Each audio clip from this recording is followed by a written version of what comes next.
लोक म्हणतात की तुम्ही नेहमी संविधानावर बोलतात आणि आता 26 नोव्हेंबर आली की तुमचे पोस्ट, रील, भाषण या पलीकडे काय? आणि त्यात त्यांचे काही प्रश्नही आहे की संविधान इतकंच महान असेल तर 75 वर्षात बेरोजगारी का, महागाई का, गरिबी का, जातीभेद का, शिक्षणात असमानता का, काय उपयोग या संविधानाचा?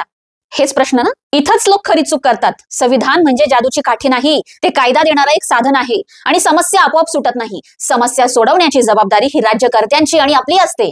डॉक्टर बाबासाहेब आंबेडकरांनी आधीच सांगितलं होतं की संविधान कितीही चांगलं असलं ते जर चांगल्या लोकांच्या हातात असेल तर ते चांगलं ठरेल आणि ते जर वाईट लोकांच्या हातात असेल तर संविधान हे वाईटच ठरेल. हा त्यांचा स्पष्ट इशारा होता.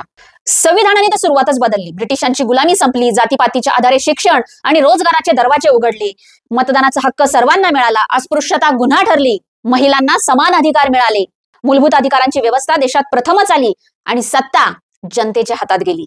समस्या अजूनही आहेत कारण धोरण योग्य नाही, व्यवस्था कमकुवत आहे आणि नागरिक म्हणून आपणही बरंच काही दुर्लक्षित करतो. हे संविधानाचं अपयश नाही, हे आपल्या कृतीचं अपयश आहे. संविधानाने आपल्याला अधिकार दिले पण कर्तव्य विसरल्यामुळे आजही देश अनेक समस्यांमध्ये अडकलेला आहे. आणि म्हणून 26 नोव्हेंबरला संविधान दिन साजरा करणं म्हणजे फक्त फोटो पोस्ट करणं नाही, तर स्वतःला विचारणं, मी संविधानानुसार जगतोय का, मी माझ्या कर्तव्याकडे प्रामाणिक आहे का? त्यामुळे संविधान दोषी नाही, दोष आपल्या वापरामध्ये आहे. तुम्हाला काय वाटतं? कमेंटमध्ये तुमचं मत मांडा.